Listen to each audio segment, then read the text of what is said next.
I'm Ron Stark, known by many as the voice of the Inland Empire, but I also own one of the fastest growing, most creative ad agencies in the region, Voice Marketing. Check us out online.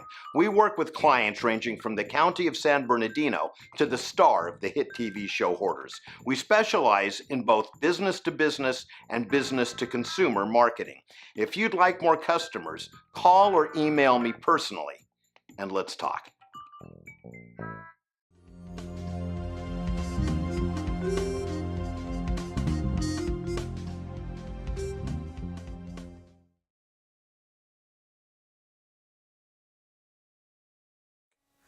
Voice of the Inland Empire is on the road again, and today we're coming to you from one of the coolest places ever.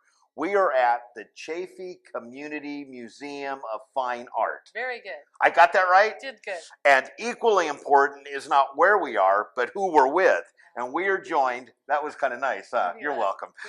We are joined by Deborah Prada, who is a council member for the City of Ontario, but more importantly, the reason why this is even here. So, Deborah, tell us a little bit of the story. This museum, over the years, has gone from being kind of nowhere to a couple different places, and then where I think here is going to be its permanent home. In the beginning, the founders of this museum had lost their daughter, and they wanted to celebrate her. And so they founded the Chaffee Community Museum of Art. And so they were across the street at the City Museum for a while, and they started to get too big, and so they left for Foothill. And then when I became a city council person, I kept wanting to think of things that would make downtown get vibrant and go again. And so I wanted them back so that we'd have the synergy between the two museums and grow and get big and get better. And so tell me a little history of this, because this building has as much or more history than the museum does. The approximate dates are like 1910. It was the Water and Power building, and it's gone through many uses over the years. The last use was one of the city departments was in here, but they left because we had refurbished City Hall. And so I knew that the Chaffee Museum would be awesome in here. And so I convinced the city manager and the museum folks, and we made a deal, and we're getting great and going good. And you know what's cool about this location is, I don't want to spend too much time on it, but tell us about the museum across the street, because you can come down and make a wonderful half day and hit both museums. Both museums are open Thursday through Sunday from noon till 4. The City Museum specializes in art and history. And so History of Ontario. History of Ontario. So they go through George Chaffee and the water and the electricity and the progression of the city. And so you can go there and visit all of their great stuff, and then come across the street and visit all of this great stuff and make a great half day out of it. I love it. Now, who am I going to meet next that's going to give me the tour? Nancy Diedemeyer. She's been one of my longtime friends and conspirators in making this establish a reality. And I can't tell you what the relationship between her and I, and that all the great stuff that she helps make happen, because without her, this wouldn't be. So. All right. Well, we're going to take a quick break, and when we come back, we're going to meet Nancy and get a tour of this marvelous museum. Don't go away. Hi, I'm Ron Stark, known as the voice of the Inland Empire. We've been on the air for almost 20 years, interviewing and discussing important people, places, and things in the IE. Our show was recently covered by Inland Empire magazine. Check us out on Charter Cable, or visit our website at voiceoftheinlandempire.com, or on Facebook or YouTube by searching Voice of the Inland Empire.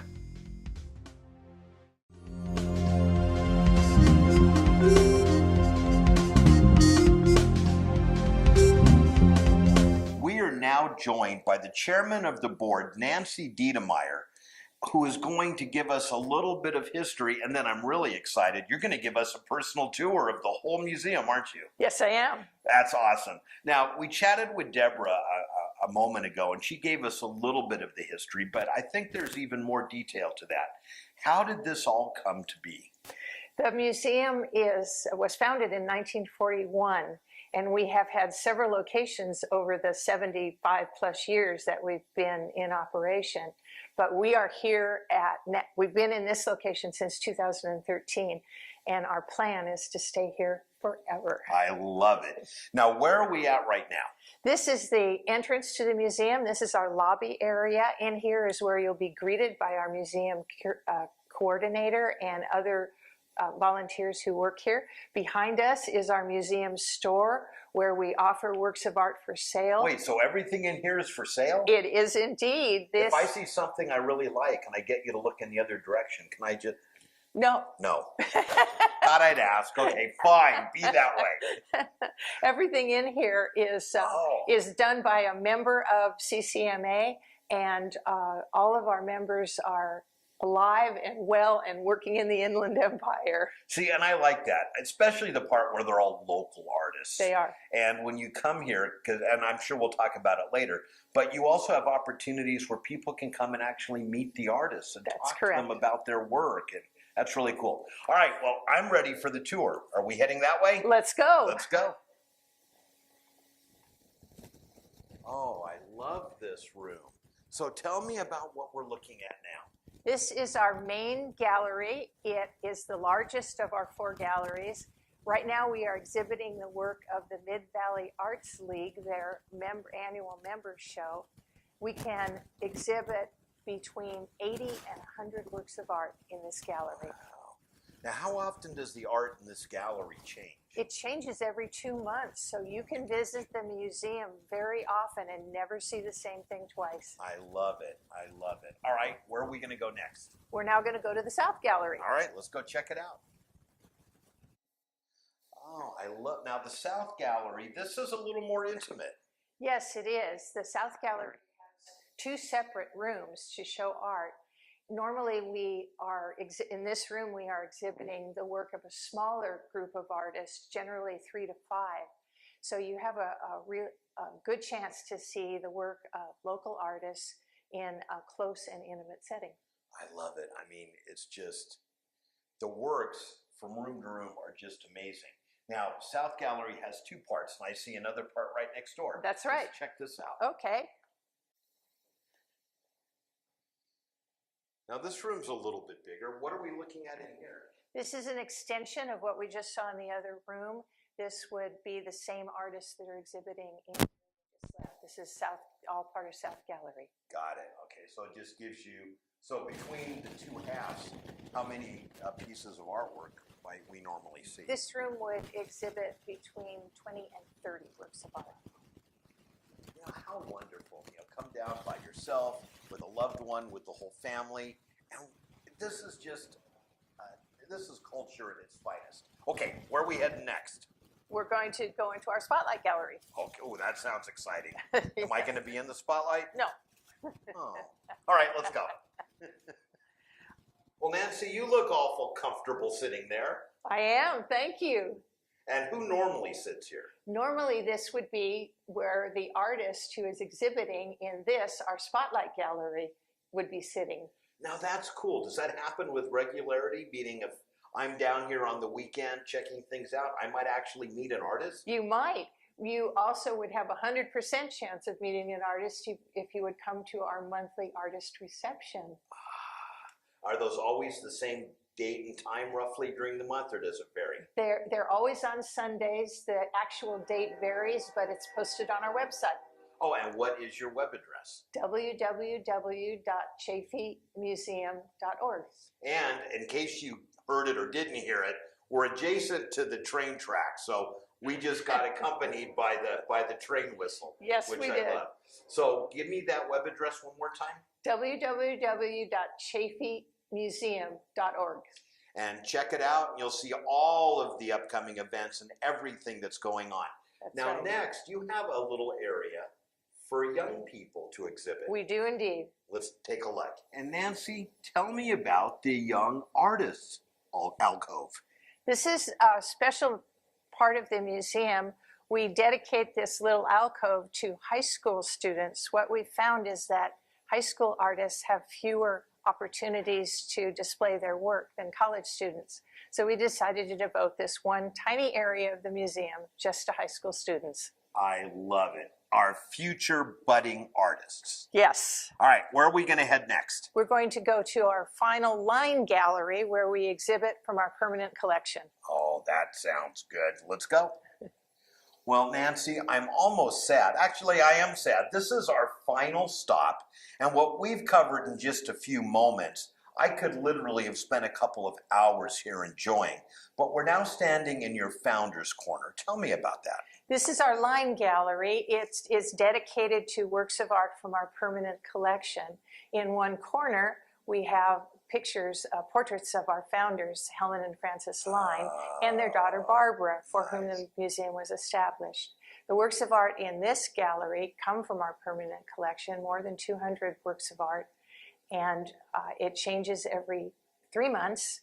So again, you can see something new every time that you come into the museum. So, well, the rest of the museum is all pretty much contemporary artists that are active and alive and working. This is the one room, because it is a permanent collection, where these may be older artists or artists that are no longer with us. Yes, though they all share the same characteristic that at the time the works of art came into the collection, they were working and producing art right here in the Inland Empire. Okay, so that's cool. So everything you see here is all from local artists, and either current or not so current people. Yes, yes, exactly right. Now, we're going to take a quick break, but when we come back, we're going to be chatting with Council Member Deborah again.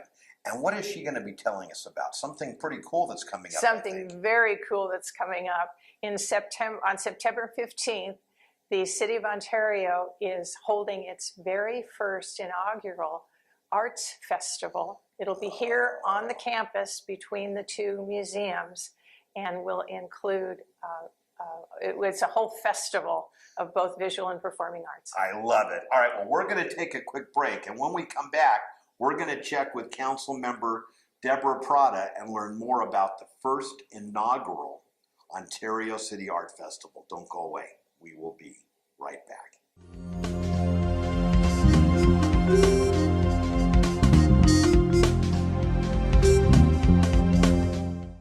Hi, I'm Ron Stark, known as the voice of the Inland Empire. We've been on the air for almost 20 years, interviewing and discussing important people, places, and things in the IE. Our show was recently covered by Inland Empire magazine. Check us out on Charter Cable or visit our website at voiceoftheinlandempire.com or on Facebook or YouTube by searching Voice of the Inland Empire.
Debbie, I had the best time in there with Nancy, and I'll tell you, you probably already know that. She really knows her stuff. She is just one wonderful historian and curator and chairperson of the board. I really enjoyed the tour. But I wanted to talk to you about the things that the city is doing to revitalize downtown, to invest in arts and culture, and especially to bring a focus on local and regional artists. Yes, during the last 8 years, the City of Ontario has been doing just that. We feel that if we can invest heavily in arts and culture, that we will then help our downtown grow and become successful. So we are very excited about the energy that's happening between the museums and the local and regional artists. 2 years ago, we had a fantastic Sheets and Kaufman exhibit that drew people from around the area that was very successful. And so now we're embarking upon a new arts festival, which is going to be our first annual arts festival in September, where we will be drawing from the region again, and we'll be having over 30-40 local artists along with vendors to come and show the world their talents. And we will be having the event between the two museums, and it should be a really fun time. And from what I understand, it's not just in the museums, but you're shutting down the streets, so it's all going to be outside and activity and things to do, things to see. Yes, we'll be having kids' activities, both visual arts and performing arts, and food trucks and all those good things. So come and make a day of it. It should be a fantastic time. The venue will be open from 9 to 6, and we're looking forward to having everybody come. All right, and it's September 15th. And if someone wants more information about it, I see the website right here. Yes. OntarioArts.org/festival. Yes. So put that down, September 15th from 9 to 6? 9 to 6. 9 to 6. Plenty of things to do for everyone in the family. And she mentioned food trucks. That's kind of one of my favorites. Are they going to be artistic food trucks? Doesn't matter. The food will be wonderful, and the event will be even better. So remember, September 15th, 9 to 6. I'll be here. I hope you will be too. Debbie, thank you so much for arranging the tour and the visit and telling us about your upcoming event. Thank you for having us. Don't go away. We will be right back.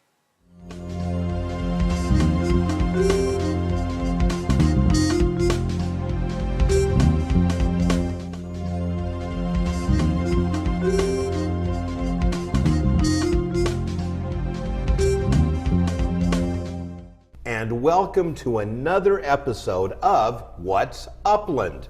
And today we are chatting with Minor Casasola, who is the president of All About Funding. And Minor, you're located right here in Old Town, and you guys specialize in home financing and refinancing. Yes, Ron, yes, that's correct. That's what we do. We just opened the office right here in Upland, beautiful city. Oh, you just, how long have you guys been in this location? We've been open probably the last about a month, just about. Oh, nice. I didn't realize you guys were that new to our, well, welcome to Old Town Upland. Well, thank you very much. And what you guys do is so cool. You offer home financing and refinancing. But I did want to ask, you know, a lot of people got hurt in the economic downturn. Are you guys, can you only help people with great credit, or do you have programs for people whose credit maybe hasn't quite caught back up with them yet? Ron, that's a good question. Actually, we direct lenders, so we can help people with the, it went down on the low FICOs, and we can still help out, and that's what we do. So what's the difference when you say direct lender? I have a sense of what it is. You know, it's your own money and you can do whatever the heck you want with it. But how does that compare to, say, maybe going to a bank or another kind of lending institution? Why is it better? Well, more lenient. We don't have that strict lineup that they have. We can do more for you. Obviously, that's what we've been doing for years, and direct lending is the way to go nowadays. You know, that makes so much sense, because I know, and anyone that's been following this show for any length of time knows that I, like a lot of Americans, got hurt when the economy crashed. And there's good people who got hurt through no fault of their own. And they're working, they're gainfully employed, they're good people, but maybe their FICO hasn't quite caught up to where they're at yet. You guys can actually look at that kind of thing and make decisions, not just based on numbers. That's correct. We actually look just about every angle that we can help everyone, and we look at every case separately. I know they get up on the economic and the FICOs are not there, but we don't just take the high FICOs. We also take low FICOs and we help them out. If we cannot help them out, the good thing is that we can actually find ways, and we can actually, it'll give you a guide what you can do with it, so you can raise your FICO also. Now, I love that. So in the rare occasion that you can't help someone out, you can actually give them a roadmap to improve their credit. That's correct. And then when they get to a certain point, hey, Minor, we're ready. And we're ready for you. Oh, I love that. I love that. Now, if someone is considering to buy a new home, finance it, or to refinance their existing home, how would they get a hold of you? They can visit us at www.allaboutfunding.com. And also, like I said, we just opened our office in 167 East 3rd Street right here in Upland. Or they can call us at 909-248-5720. All right, so I think anyone, because, and I could be wrong, but I'm getting the sense that rates are going to start moving back up again. You think? If it is, this is a great time to buy or refinance your property. Yeah. If you have any questions, feel free, of you and everybody here in Upland, feel free to call us or visit us right here. We'd be more than happy to help you out and let you know what we can do for you. And even if you're not sure if you've got the best rate, they can give you a call. Here's my current rate, and you can tell them if you can do better or not. Yes, that's definitely right. All right. All About Funding. If you own a home or want to own a home, give them a call. You'll feel right at home. Minor, thank you so much for joining us. Thank you for having me, Ron.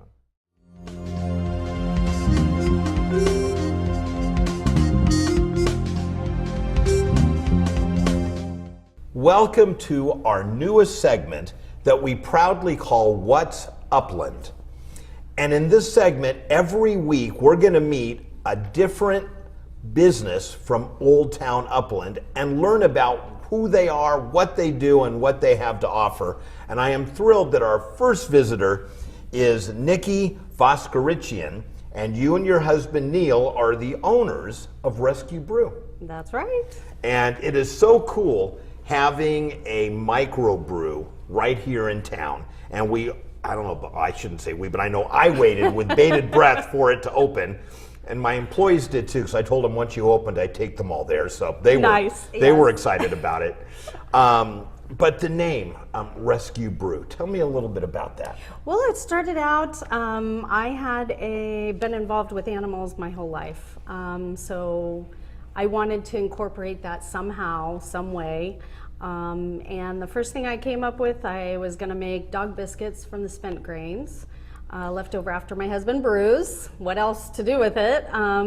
So I decided to do that, and all the proceeds from that go to the Upland Shelter. So just that alone. And and I've been in there and I've seen those. Yeah. And I thought how cool you've got, but I didn't realize that those were a byproduct of your byproduct.